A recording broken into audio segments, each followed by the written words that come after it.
winter months. So yes, touch it, but make sure that when you're touching, you are checking for lumps and all those things. And then you squeeze your nipple to see if some liquid will come out and look for changes in your breast. Okay, you're supposed to be touching it. Touching it is... Never mind. But yeah. Do a self-test. I mean, we might be laughing about it, but breast cancer is killing people, man. So please make sure you do a self-test. And if you can go to a hospital, if you're under 35 or under 50, you get an ultrasound. And if you're beyond 50 years, then you get a mammogram. But just make sure that you check and make sure there are no lumps. And look out for your breast to see if there are changes or whatever it is. We'll talk about that maybe later in the week. But welcome back. This is still TV3 New Day.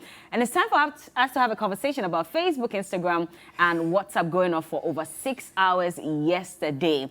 Now, this will be the first time that a serious thing like this has happened in a number of years. The last time it happened to Facebook was in 2008. Remember when a bug got Facebook offline and it lasted a whole day. But at that time, it was just about 8 million or 80 million users on Facebook. This time around, we're talking about billions of users on Facebook, and not just Facebook, WhatsApp and Instagram as well. So we want to know how that impacted you, because even for Facebook, for the owner of Facebook and Instagram and WhatsApp, we're told that his net worth dipped by about $7 billion.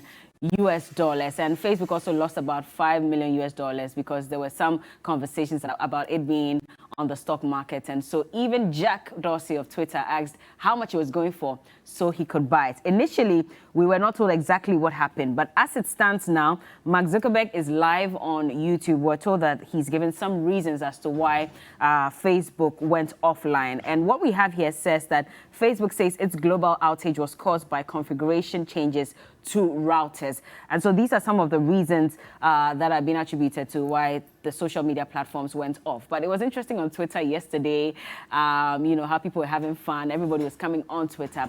What we want to ask you this morning is, how were you impacted by the outages on those pages, especially for those of you who run your businesses solely on social media? We want to understand that, and later we'll have a conversation about what we should do moving forward. Even in Ghana, is it about time that Africans also develop their own apps so we won't have to over-rely on some of these foreign apps who are making so much money off it? And in fact, even before the outage, there was a whistleblower who was said to have come out to indicate that Facebook was prioritizing profit over safety.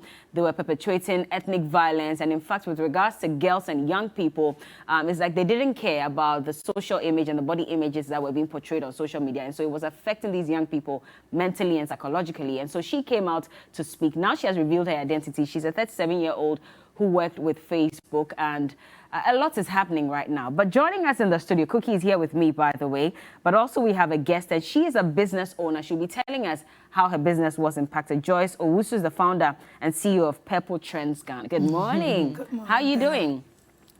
You're good? Very good. Are you very heavy on social media? Very. Okay, so at what point did you realize that Facebook, Instagram, WhatsApp had gone off? Okay, so yesterday at about 3:46, a customer called me and she mentioned that she was going to send me a design of a beaded gown that she would want me to work on. So after 5 minutes, I tried checking and there was nothing.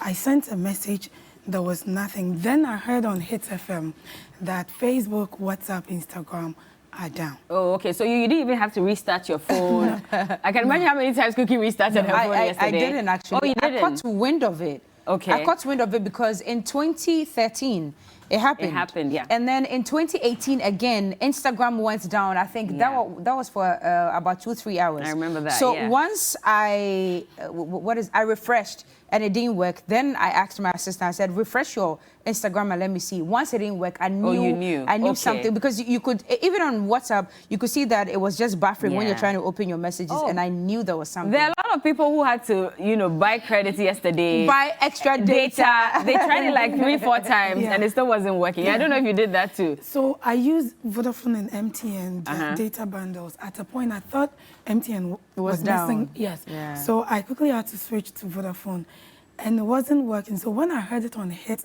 that these apps were down, their servers were down, then I knew it was a confirmation. What went through your mind at that moment?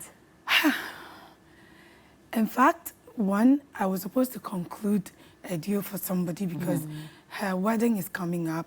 We are doing something for her bridesmaids and we needed to urgently conclude on it, so I know what to do. I wasn't able to do it at the time I needed to. I think it came back around 8. Like, no, it was later than that. Almost, yeah. It was 11. It was 10. It was around 10. Way before I slept, yeah. So it was, I was on emo, then suddenly I realized that all the pending messages were just, you know, drilling in, then I knew it was back. okay. I wasn't able to get back to her because she was asleep. I tried texting, there was no response until this dawn. I was actually thinking about it, considering what you said earlier. We have a lot of IT gurus in this country. We have a lot of companies trying to come up with mobile apps. Can't we do something as Ghanaians? Would you log on to those apps? I will. I mean, Ghanaians have tried. I even remember at a point when COVID-19 came, there were a lot of Ghanaian companies, tech companies, that were trying to develop apps to track COVID-19 and all of that. I mean, what happened? A number of them complained that we didn't even pay attention to them. Bella, I'm one person that preaches buying made in Ghana or supporting made in Ghana. If it's a Ghanaian thing and it's good, I will jump onto it. You patronize it. I will. I will. What would determine whether it's good or not? It's good or not, yeah. So there should be some key points. Okay. It should be able to link my customers and I. It should be able to help me to put my product out there. It should be able to give me certain features Facebook and Instagram or WhatsApp it's given me or are given me. Facebook has been around for a very long time. Can't we say we've learned enough from them? As I mean, talking from the point of a tech person, to say that based on what I have learned on some of the features of Facebook and Instagram, I should be able to develop something that can serve the Ghanaian or the African continent. And the Chinese do it. I mean, when you go there, they won't give you the chance to communicate that easily on WhatsApp because they have their app. So they have their own search engine. So the Chinese don't even use Google at all. So if it's Google, if Google is down, they are able to do their own thing. And then they are not heavy on WhatsApp. They are only heavy on WhatsApp because of their customers across the world. But they themselves live on WeChat. So if WhatsApp is down for whatever reason, WeChat is always and always working. And they've been able to develop their country such that even if the rest of the world is cut out from internet usage and all that, they will still be able to get connected. So when you when you're doing business with them, they insist that you get a WeChat account. So anybody who does business with China, almost everybody has a WeChat account, so that just in case you cannot get through to them or they can't get through to you through WhatsApp, you can use WeChat. So I think it's high time that we started looking at developing ours. But you see, they have the numbers, first of all. They do. They have the numbers. Country. And then again, aside the numbers, I mean, let's talk about tech giants. And all these phones and apps and stuff. A number of them are developed by the Chinese. So it's easier for them to develop their own. Do we have that upper hand here in Africa? That's the problem, Bella, because I'm sorry. It's okay. I've had the opportunity to work with Meltwater. It's an IT firm in East Legon. And I know that I even joined them back in 2012. And they've been training people. Most of these people, after the training, find their feet back at Silicon Valley to work for the same white people. Why can't they stay here? We don't have the facilities. We don't. I think that policies and infrastructures are not in place to help them. That's what I think. True. Because at a point, one of the companies I was working with was a digital advertising company. The idea was very brilliant. But at the end of the day, Ghanaians are used to traditional mode of advertisement. So it did not survive. After 2-3 years, the business died off. But they needed to find a way to, you know, revise their strategy, which is what we're told all the time, that if you try one step and it doesn't work, try something else. Did they attempt to do that? I was with them for 2 years. Okay, so you won't be able to tell. I won't be able to tell, but for the 2 years, I can tell you a lot of adjustments went on, a lot of discussions, and I wouldn't also blame them so much because the person that is the owner of the institution that supports them also had a certain way he wanted them to operate, which was more suited for the Western standards or the Western way. Yeah. So I think it's high time we do something suitable for the Ghanaian culture or the African culture. Society. Yeah. We're trying to reach Maximus Ametogo. He's a tech specialist. And so if anybody is close to him, please let him know that it's time. We've been calling him, but he's not answering. So Maximus, please get on Zoom so that we can have this conversation, because we also want to take it from the tech angle. We're discussing how it's affected businesses, and we have, you know, a CEO here who's telling us how she was supposed to have closed the deal yesterday and that didn't happen. Share with us what your challenges were yesterday, or if you were not affected at all by it, you can also share. The hashtag is TV3Newday, and shortly we'll activate the phone lines so you can call. But is it about time that Africans develop their own tech apps or, you know, social media apps? And I'm asking this because, again, if we go to Congo, you know, the minerals that are used to develop iPhones and all these phones, they mine it from Congo. Coltan. Yes. Yes. They mine it from here. Yeah. So they always come and pillage from us, use it to develop themselves, continue to make money. And the sad thing is, when they develop it, they bring it back to us and we buy it. Yeah, we buy it. Very expensive. So we have the resources, but are we developing it enough? Most of the time, some experts even have said that the finished products, the ones that even get to Africa, are the most inferior. Yes. Yes. Yes. And the ones that go abroad are the topmost. The top-notch ones that get there. So I don't understand. You come for the minerals from here, you take it there, you build whatever, develop, and then when you are done, you actually send me the inferior one. And I don't understand. And I want to believe what the experts also say, that Africa has the highest percentage in terms of purchasing these devices. Yeah. We buy them a whole lot. iPhone 13 comes out in 2 days and almost everybody in Ghana has it. And I'm asking, why do they even do that to us? I don't even get it.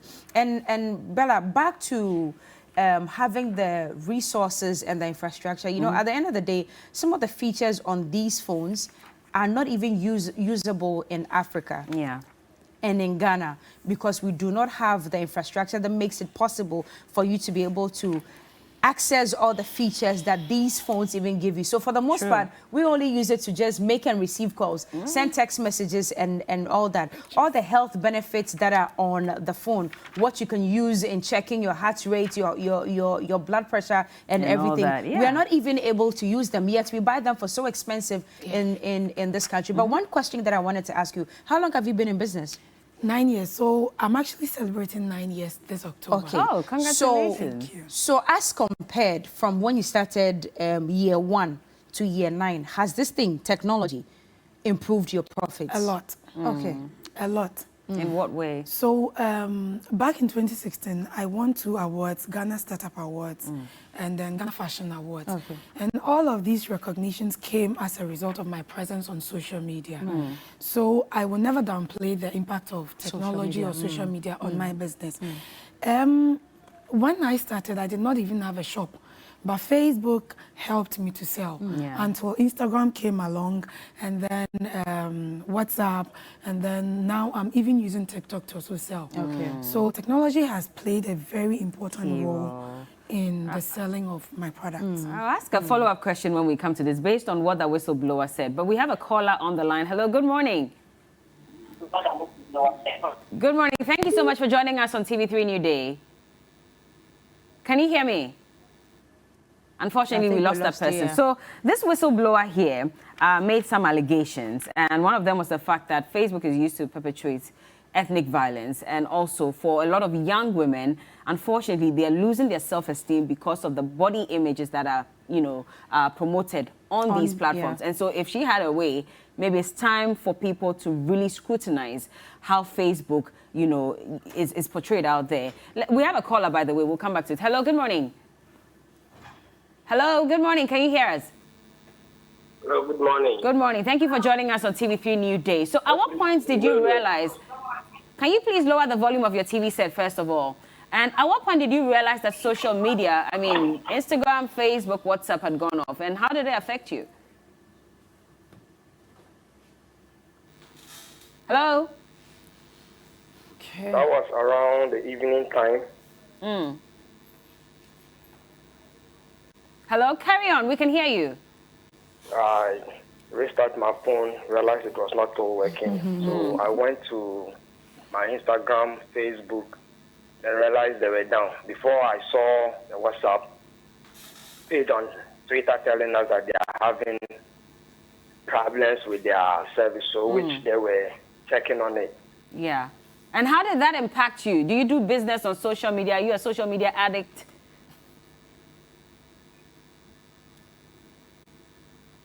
Hello? Oh, there's a delay in the conversation. Sorry about that. But please, when you call, kindly reduce the volume of your TV sets because it gives us unpleasant feedback and would want to avoid that. So the numbers are on your screens. Please call us. But like I was asking, so Frances Hogan, she's a 37-year-old who worked with Facebook. She's worked with Pinterest and a number of other tech companies as well. Now, we're told that she'll be revealing more subsequently. Today. But she said that Facebook encouraged ethnic violence and also promoted a false body image for many young women. And so they developed psychological difficulties and emotional and mental difficulties as well. And so for her, she would prefer that they really monitor how Facebook, you know, we have a caller again on the line. Pardon me, but let's pick this caller. Hello, good morning. Hello. Good morning. You're live on TV3. Can you hear us? Good morning. Welcome. Hello. Good morning. We can hear you. Good morning. I hope you're doing well. Where are you calling us from and your name? I'm doing well. Yes, my name is Idris. TV3? My name is Idris, calling from Savannah. Oh, Idris. Okay. Idris, yes, so... Yes, Gwenja. All right, welcome. So for you, how did it impact your business or your personal life? Cafe operator. Pardon? She's an internet cafe operator. Oh, okay. Hello? Oh, so tell us then, how did it affect you? Hello? Hello? Yes, actually, I got to know the WhatsApp, Instagram, and Facebook were down around 4 p.m.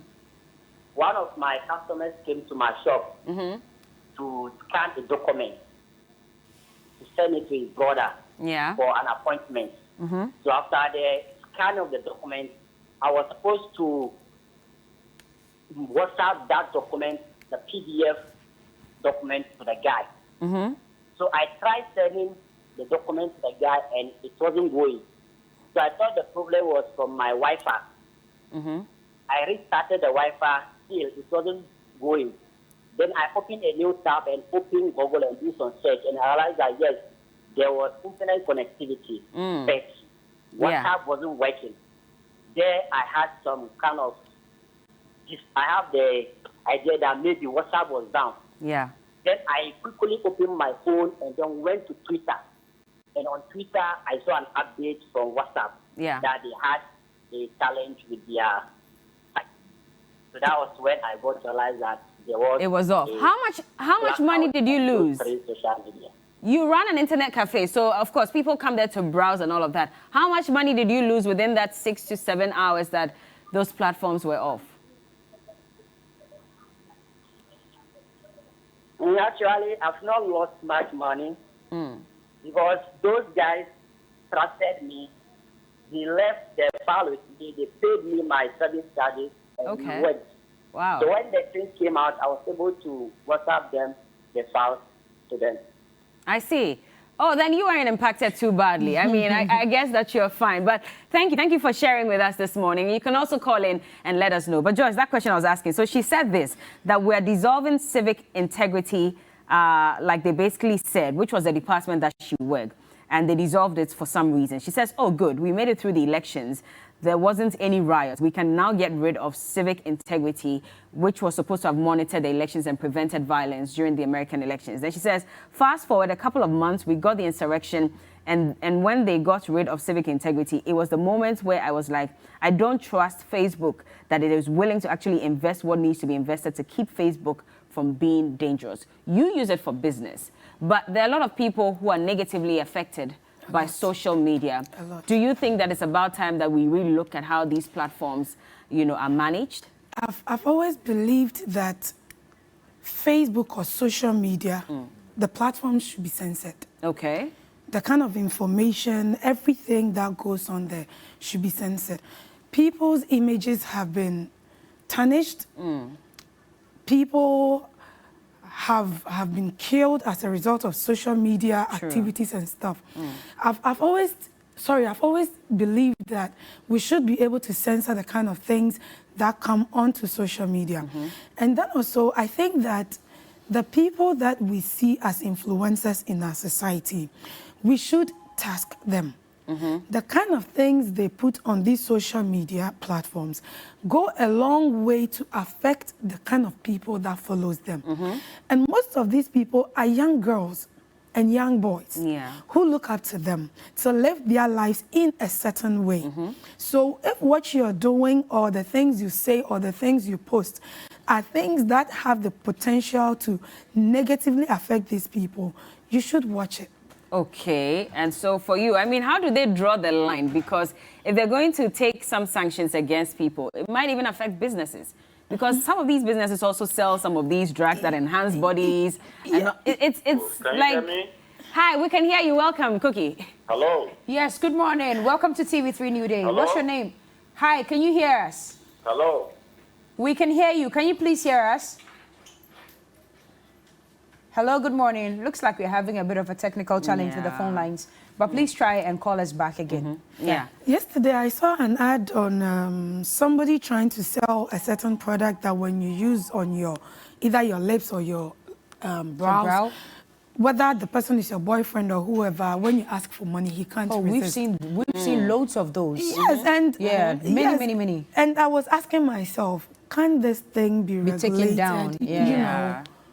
But that's the thing, because that's what I'm asking, where do you draw the line? Exactly. Because, I mean, someone might say that they're selling bud enhancement products and, you know, it's licensed, blah, blah, blah. So how is Facebook or any of these platforms going to... Wait, before we get into it, I'm sorry. We have another caller on the line. Good morning. Welcome to TV3Newday. Hello, good morning. Okay. We're struggling with that. If you can't hear me, please drop the line and call back. Yeah, I think that...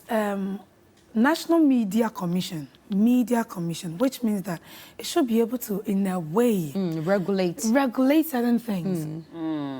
So not necessarily from the operators of Facebook, Instagram. I think on a regional level, even though Facebook, Instagram, TikTok are Western platforms or international platforms or bodies, on our regional levels as a country, we should, in a way, have a way to regulate some of these activities. I see. Another call on the line. I don't know. Good morning. Hello, good morning. Good morning. Hello. This is TV3Newday. Yes, we can hear you. Your name and where you're calling from, please. Hello, good morning. Yes, good morning. What's your name? Hello, good morning. Good morning. What's your name, honey, and where are you calling from? Born. Okay. Now tell us, what was your story yesterday? Oh, too bad. This is sad. Well, technology failing us again this morning. I know, right? Unfortunately, telling us that you can't depend on it 100%. But back to what you were saying. Yes, I think that the National Media Commission should, in a way, be able to regulate the activities on some of these platforms. Because I even think to an extent that even on the traditional media, they fail to an extent. Because if a Malam could come on television to advertise, I mean, what level of censorship went into?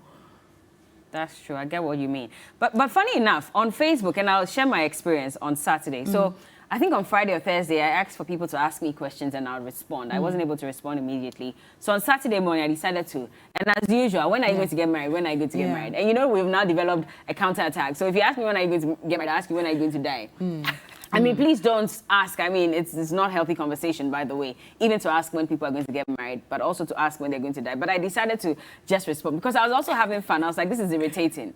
So I asked, I think about 5 times, and then I got a strike from Facebook. And they told me that, unfortunately, we cannot allow you to comment or post for the next 24 hours put you in jail. because you are posting something that is unhealthy on social media. So they blocked me. I couldn't post anything until the next 24 hours on Facebook. Just because of that reply? Yes. They put you in jail. So you're not supposed to write any of those things that perpetuate violence or whatever it is on social media. Unfortunately, I don't think that as many people are given that strike necessarily because of what this woman is saying. They are not able to really control it. But for me, they blocked me for a whole 24 hours. And I was wondering, okay, so how many more people unfortunately can be blocked? See the damage that they do on social media even before they take it down. So they post someone's nudes or something. It takes a while before they block it online. And this is years of complaining. Which is what has led us to this point where they're actually acting upon it. But all those years when they weren't really acting immediately, see the number of lives that were destroyed. So is it really true that maybe for a while they've been prioritizing their profit over the health and sanity of people? Which is why maybe we should consider. Someone even said that, you know what, let's forget Facebook. I wish they'll never come back again. I think it's about time that Facebook just goes up. Because if you even see the banter on social media, the arguments, sometimes it can get so unhealthy. And you're wondering, who is censoring all of this? You know? And it can get very disrespectful. You find normal people on the streets talking at, I'll say, at politicians, throwing insults at them. Pastors, religious leaders, imams and everything, just because of this social media. And because most of the time their faces don't show, because most people's profile pictures are not even their own profile pictures. And for some of us, like Bella and I, a lot of people usurp us a lot. They take our photos as their own profile photos. So you would think that it's a Bella Mundi or it's a Kukiti somewhere who is actually doing what's happening on Facebook or Instagram, but it is actually not us. So I'm in agreement with what you're saying, that at least regionally, because these apps are from the Western world, but regionally, I think that there must be some regulation and monitoring of what can go on social media and what cannot make it on social media. Absolutely. Just like you're saying, I've seen. Okay, let me pick Nana's call before I continue. Nana, good morning to you. Oh, Nana, good morning to you. Good morning. Please go ahead. What was your story yesterday? How are you doing? I'm good. I hope you're well too. What was your story yesterday, Nana? Okay, so it was actually around 2:59. I was trying to send someone a message, and then I thought it's a network. Actually, I'm staying in a village, so I have to go to the school where I actually get network. So I think I tried several times. It was still off. So I called a friend asking whether she's also having the same problem, and then she said, "Oh yeah," because it was like around 6. I tried. And then I think Airtel was sending a message that it's not their fault, but actually Facebook, Instagram are all down. Before I got to know that it was really true. Oh, I see. Yeah. So did it cost you anything? Did you lose out on anything? No, not really. Okay, all right. All right, thank you so much for calling us this morning. Is there anything you want to add or a question you want to ask? I think she's gone off. Oh, she's gone already. Well, it's funny how our callers are saying that they weren't really impacted. Yeah. I know some people who, even when their battery dies for an hour, then they're depressed. Yeah. So for social media to be off, especially if you're not on Twitter, you're not on Telegram and all that, and you rely heavily on Facebook and Instagram, then you're in trouble. But you see, that's the space we are in, which is not too healthy. So when we came in this morning, I mean, we're discussing it, and you were asking if it impacted me. I said no. I was actually happy that it happened because for once, at least, marriage couples could get to deal with real life issues. Talk to me. Let me talk to you. I mean, there's no WhatsApp. There's no Facebook. You can't. Even if your phone is in your hand, what are you doing? So and I've had a problem with friendships which have existed over time without you calling me and me calling you. There's a whole lot that people are hiding with this phone. Especially, no. I can text you will understand me. Listen, Bella, there are only certain things that you can pick up through the voice. If somebody is depressed, if somebody is not happy, or even when somebody is happy, you can only know when you speak to them. Because I was telling somebody the other day, this question, how are you? It's a very complicated question that we underestimate all the time. And in Ghana, we are even on your hospital bed. When your doctor comes and says, hey, how are you? You say, oh, I'm fine. But you are not fine. It's such a complicated question that we don't honestly answer most of the time. But who are you to even answer honestly? People will now get to know your business and they're asking questions and all that. People are hiding behind the phone, having relationships and whatever shapes it is, only through text messaging. And I think that we've lost out on actually picking up a phone. And even face-to-face. Exactly, face-to-face, calling somebody. So I was happy yesterday, and I was just saying it in my house that by now, go and see homes. People are actually seated probably behind the TV, now watching as a family and having interactions amongst themselves. We have this thing that we do when we go out as friends. You dare not touch your phone. So we all put our phones in the middle. When you touch your phone, you're the one paying.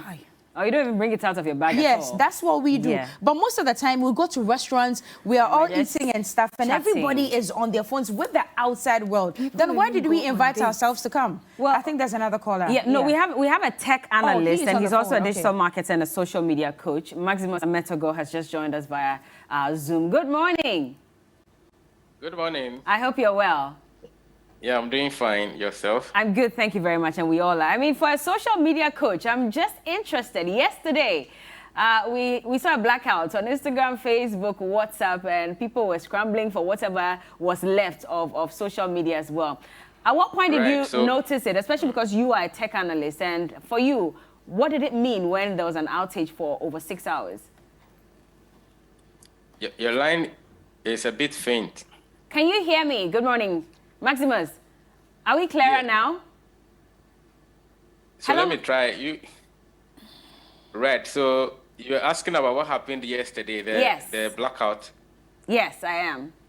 Yeah, so it was quite surprising because we were all connected to all this family of apps, Instagram and Facebook and WhatsApp for communication and Instagram for content sharing and Facebook for building community. So when the whole system went down, everybody were quite surprised and alarmed and disturbed because networking with other people was brought to an end and businesses couldn't connect with their customers, family members could not connect, friends couldn't connect, and media people also couldn't engage their audience because they were using those channels to do the engagement. So it was quite surprising.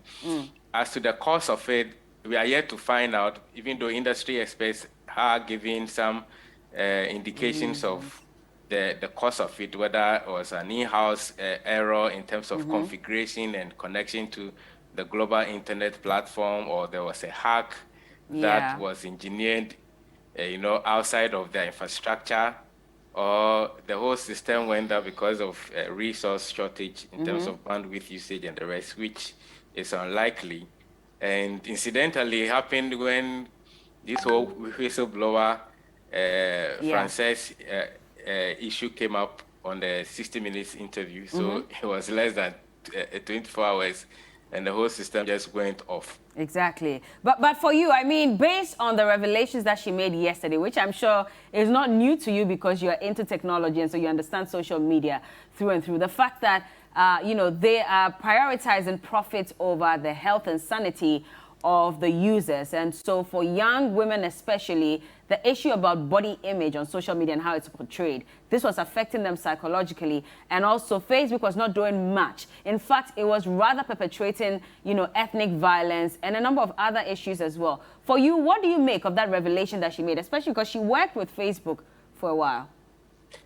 Yeah, I think, I'm sure most of every business has some issues when they don't have protocols that they follow, consistently or dedicatedly. The thing is, internet affects you psychologically, mentally. If you overuse it, if you abuse it, if you use it for the wrong reason, it's going to happen. So for Facebook, because they also are a publicly owned company, they also look at profit. So before they will look at the health side, they will want to strike a balance. Yeah. What should have a greater balance over, should health have a greater balance over profit, right?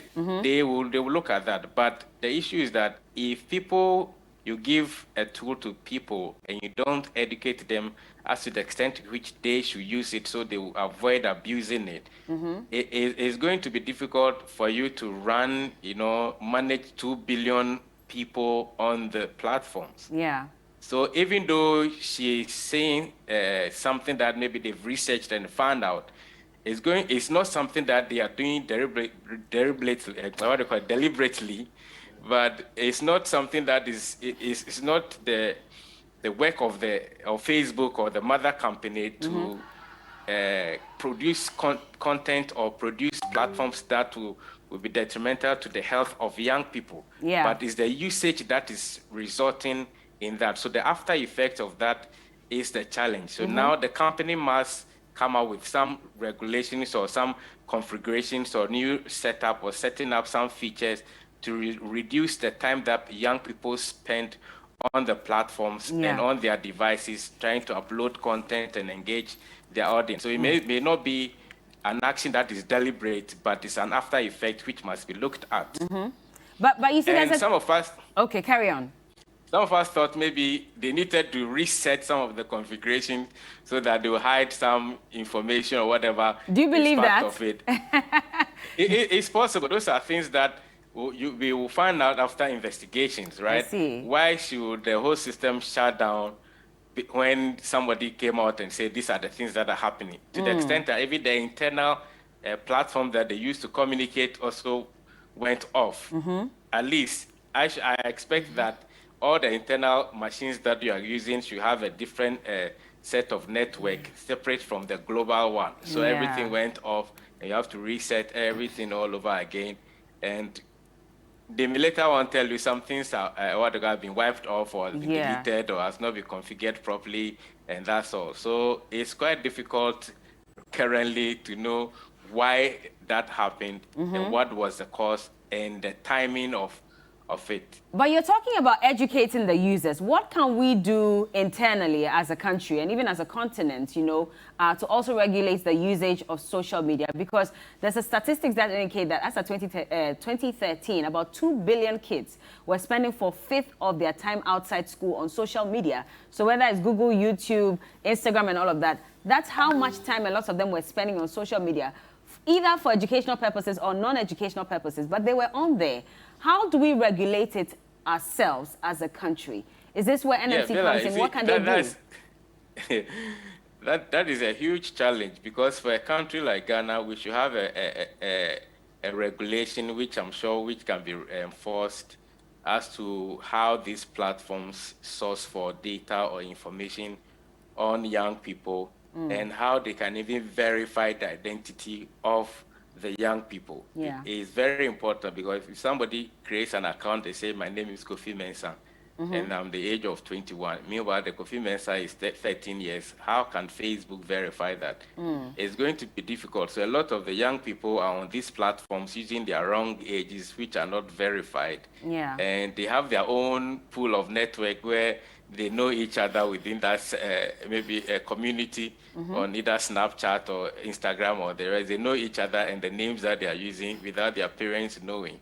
So some of these platforms, if you have a country which says, okay, anybody who creates an account from Ghana should have the ID card verified. That's why Facebook is asking you to upload your passport or your ID so that they can authenticate you as a person. And by their policy, you are even required to use your real name, not pseudonyms, right? So if the country doesn't say, okay, anybody who creates an account must use their real name with their identity, and even to that extent, why shouldn't we also have our own platform and our own data gateway and some of the things hosted in Ghana so we can also control that? Why should an external company have access to over 8.5 million Ghanaians on Facebook and almost 12 million Ghanaians on WhatsApp on daily basis? They know what we are talking about, discussing, and the rest. So policy-wise, that should be Then you come to the peer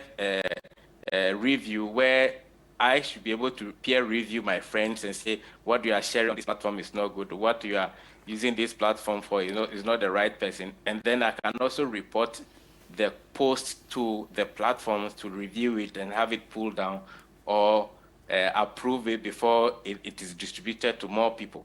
Then, of course, family, you must have a digital plan as a family so that when you have teenagers and adolescents using devices that may have, a mental effect on them because of abuse and the fact that they shouldn't be exposed to some level of content at their age, is going to pose a challenge. You cannot blame the platform.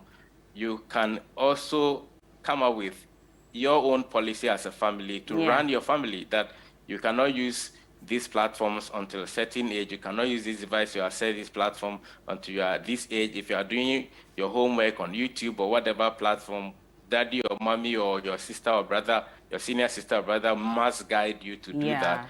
And now with the pandemic, we are all being headed onto the digital platform. So we are virtually present more than physically present in our workplaces and even in our schools. So we are doing a lot of online learning and the rest. So with all the breaks in between, then you want to also check on the other platform before you realize you spent 4 hours, 5 hours looking on the screens. Exactly. Right? So it's a huge challenge. There's self-regulation, government regulation, and the societal regulation must be enforced to curb all these negative effects. Precisely. Thank you so much for speaking to us this morning. Maximus Ametogo joined us via Zoom, and he's a digital marketer, social media coach, and also a tech analyst, among many other things. Thank you. Thank you for that insight. We'll have to wrap up, but finally, before you go, Joyce, we've kept you here for a while. What would you say finally to business owners especially, and how they should, manage their businesses online moving forward?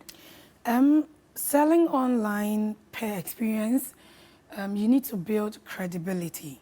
People have had to take monies for orders that they never delivered. And so now people think that all of us selling online are scammers, which is not true. So if you want people to find your business credible, and especially if you're online and you want people to buy from you, you need to be consistent. If you take 10 cedis to deliver something worth 10 cedis, make sure that you deliver up to it.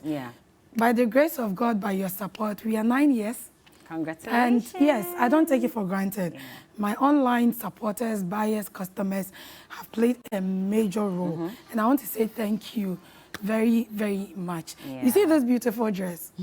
Now we're going to be charging you for this. I know, right? But it's Purple Trends. Yes. How do we find your social media again? Quickly? Purple Trends GH. Purple Trends. And your Trends is with a Z. With a Z. Not Purple an S. Trends. Yes. Thank so you. now we are not just doing accessories, we are doing clothes as well. Hey, marketing is going to chase us at this point. But thank you so much. Joyce Owusu is the CEO of Purple Trends, and she's been talking to us about how the blackout yesterday on some social media pages affected her business and her personal life. You can continue the conversation on social media. Remember, the hashtag is TV3Newday. We'll be right back with more.